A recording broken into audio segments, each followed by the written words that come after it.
Well, good Thursday evening, everyone. I am so honored to be with you. I landed here in Houston within the last hour and couldn't wait to get to my hotel room, get checked in, put the do not disturb sign on the door, turn all the lights on, and fire up Facebook Live just to be with you, friend. I am thrilled, so excited. This is the highlight of my day. And so I want you to know how honored I am that you have taken a moment before Olympic coverage and before everything else going on to tune in as we continue to talk about this dynamic, life-changing, transformative power within every one of us called hope. I see some names coming on the screen. I love doing this. Hi, Kenny. How you doing? I see Jacob's name. What's up, Jacob? I see Francisco from San Diego. Hello, everyone, all of you who are watching. I am so thrilled. I'm 62 years old. I remember watching Romper Room, a children's show back in the 60s. And the hosts, every community had a different host. In my community in the San Francisco Bay Area, it was Miss Nancy. And she looked through this imaginary mirror and she would say, I see Johnny and I see Tommy and I see David. And I prayed for years that she would see Ricky. One day she did. I was probably 12 years old. I freaked out. And that was imaginary. This is real. Dave Clute, how are you? I'm grateful, Becky Campbell, that you're tuning in. Corey, happy birthday, Corey, 31 years old today. Jeannie Marie, how you doing? From West Virginia, Teresa, what's up? I'm honored. I love it. You know what I love? I love the fact that our community helps one another. We help each other. We help each other with our struggles. So, friend, listen to me. Don't ever minimize your story. I spent years thinking I don't have anything to offer. I bet many of you feel the same way. You feel, you know what? I don't have anything to share that will help somebody. Every one of us can learn from each one of us. I love that statement. Every one of us can learn from each one of us. We've all been through something and wisdom has been deposited into our bank account as a result of the struggle that we've endured and that we've encountered. And we can all learn from each and every one. So I love the fact that I really get to facilitate an international conversation where we're simply engaging. I will watch the Olympics tonight in my hotel room, like many of you all throughout the world, with my computer on, reading your comments. And probably the high point for me is watching how you come to the rescue of someone that has no hope, that has no reason for which to hope, someone that's suicidal, someone that wants to end it. And it's not just me coaching them. Many of you get on their particular thread and encourage and uplift and edify. That's greatness. Anytime we can help somebody else, that's the essence. That's the essence of the human spirit. I really believe it's putting hands and feet on God. I absolutely love that. Friend, I want to thank you for going to Amazon and for writing a review. I've read some of your reviews and I appreciate it. I don't need the review. The review is useful because it will encourage other people to not only read the book, but pass the book on to people who might need hope. Some of you in your comments, you've said, what book do you continue to talk about? The book is titled Afraid to Hope, Discovering the Courage to Dream Again. It's a book that came out just last month. I believe on the 16th of January was the official launch from Amazon. And many of you bought pre-sales throughout December, which we're grateful for. I hope you've received your book. If you haven't, go to Amazon, pick up a copy of Afraid to Hope. Every airplane I get on, I take a copy, and I will find someone that I think might need to be uplifted, and I'll ask them their name. I'll sign the book and give them a copy of that book. I want to spread the transformative, dynamic, life-changing, energetic power of hope throughout this world. You know, it's interesting. I was reading, as I was flying this evening, a passage in the book that I enjoy doing with you folks. And I'm still in chapter number 4. On Tuesday, if you were with us, I didn't get very far. I started on page 53 by saying, nothing is as attractive as the promise of hope, or as life-changing as the motivation of hope, or as transformational as a heart filled with hope. And we got stuck on that word transformation. And I love the definition of transformation. It is to make a dramatic change. It is to make a choice to make some kind of dramatic change in your life. Whether that change is physical, whether it's emotional, whether it's mental, whether it's rhetorical. I remember once, friend, this is kind of embarrassing to share, but I had to make a dramatic change with regard to the way that I talked to my children. My oldest, years ago, before he went to college, this was probably 20 years ago, he said, Dad, I want to share something with you. Dad, you know I love you, but every time you talk to me, it sounds like you're lecturing me. And that was about the farthest, most remote possibility from my mind. But oftentimes, people can see you better than you can see yourself. And it forced me to evaluate the way that I talked to my family, with my children. And what I realized was that I was talking to them. I was talking at them. I wasn't talking with them. I had to make a transformative change. Transformation, once again, a dramatic change has to be made. It begins oftentimes with evaluation. Guess where the best evaluation takes place? In the valley. At the place where we don't want to be. Rock bottom. When there's an offense, when there's a disagreement, when the terrain is not even, that's where you're forced to evaluate your behaviors. I have to pause before I get to the book. There's something on my mind I just have to share with you. There is this book that I've been reading that has been knocking me upside the head in a positive way. This book is titled, What Got You Here Won't Get You There. What Got You Here Won't Get You There. It's a business book, and it's by Marshall Goldsmith. And in this book, Marshall Goldsmith says, everybody, when you reach a certain level, you're all at the same level. So what is it that distinguishes you? And his argument is there's certain behaviors that may distinguish you from all the others. And then he quotes Peter Drucker, like the dean in terms of business strategy. And Drucker makes an interesting comment. Drucker says that we have spent years teaching executives what to do, teaching leaders what to do. But we've spent no time teaching people what not to do. Uh-oh. So you're telling me, Rick, that there might be behaviors that might be stopping the transformational process. Bingo. You're telling me, Rick, there might be behaviors that I'm choosing to engage in that might be causing me to go back, coil back, instead of pushing forward. You got it. You know what's a good exercise that's also painful? Evaluation every day. Evaluating yourself and asking yourself, are there behaviors in my life that I need to change today? It's not about mama. It's not about Bojo and Flo. It's not even about your boss. But Rick, my boss is incompetent. Not about that. All of us have incompetent bosses.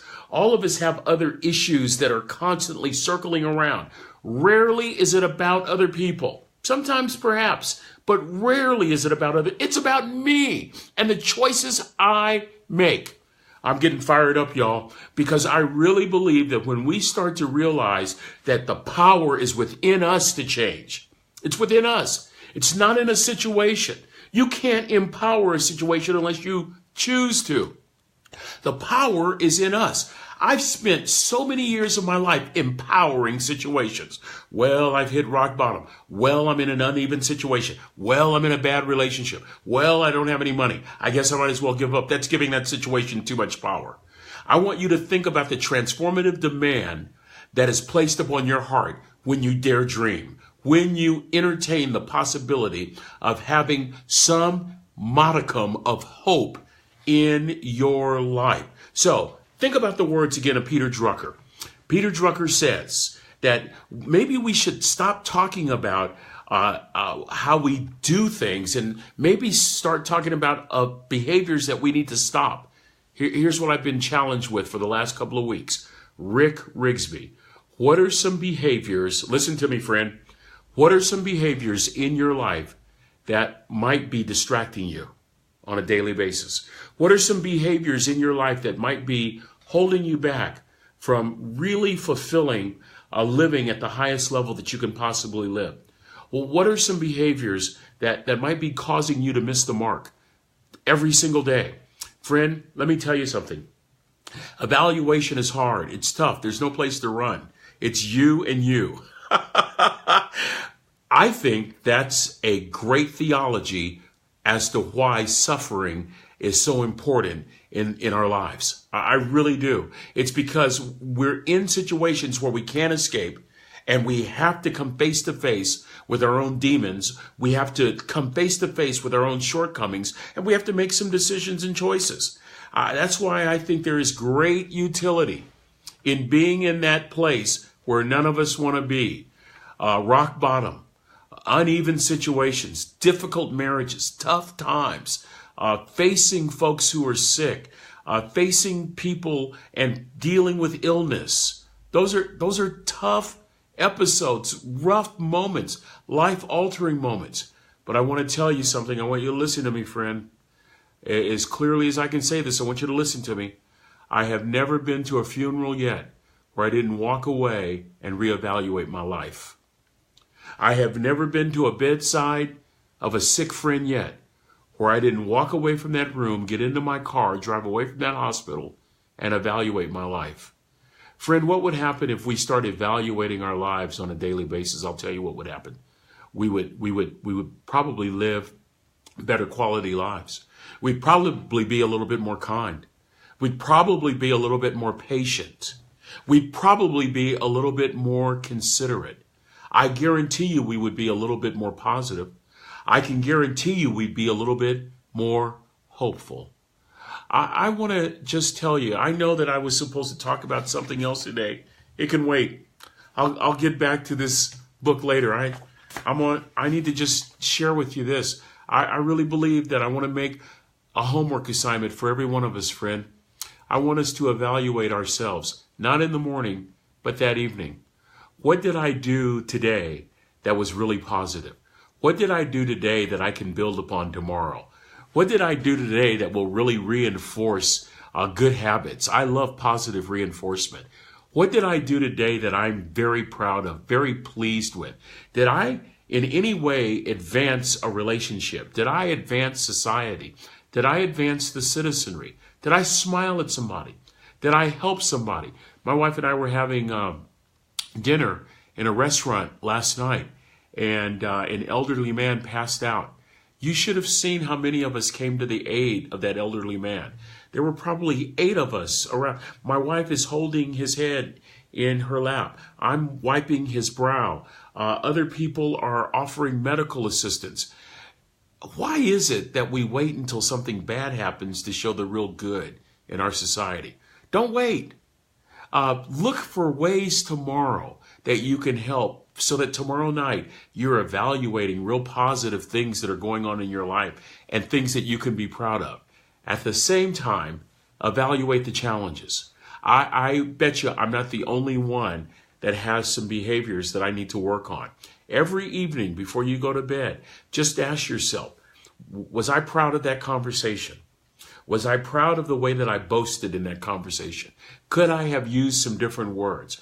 Was I happy with the way that I listened, or did I not listen as closely as I could have when my child was telling me something? Because I've already judged what she is going to say, so there's no need to listen. Is there an area, one area that you can improve every day? You won't know unless you evaluate. Isn't it interesting that we evaluate our cars, we evaluate airplanes, but we never evaluate what comes out of our mouth that has the potential to destroy a relationship? And so I think that instead of waiting for the man to faint in the restaurant, or instead of waiting until you get to rock bottom, what about self-evaluation every single day for the sole goal of saying, I want all my behaviors to be above board. I want my behaviors to be circumspect.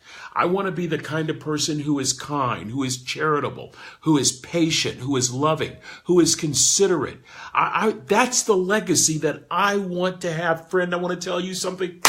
Your life will go to a whole different level. It will go to a whole different... Everybody wants to be around a person like that. Yes, I want to be that kind of person every single day. So ask yourself tonight, before your head hits the pillow, where are the weak spots? Where are the positive ones that I can build upon? And where are the ones that are not so positive that I can make some corrective changes, some adjustments, so that I can evaluate every one of my behaviors? Friend, I want to tell you, a whole world awaits you. Limitless possibilities await you.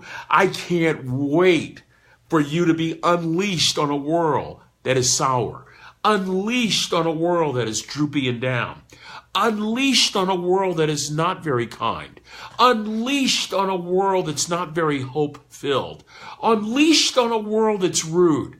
What happens when you walk into an environment and you're the one smiling, you're the one helpful, you're the one hopeful, you're the one considerate, you're the one that has something to offer? I'll tell you what happens. The entire atmosphere changes just by your presence. Oh, baby!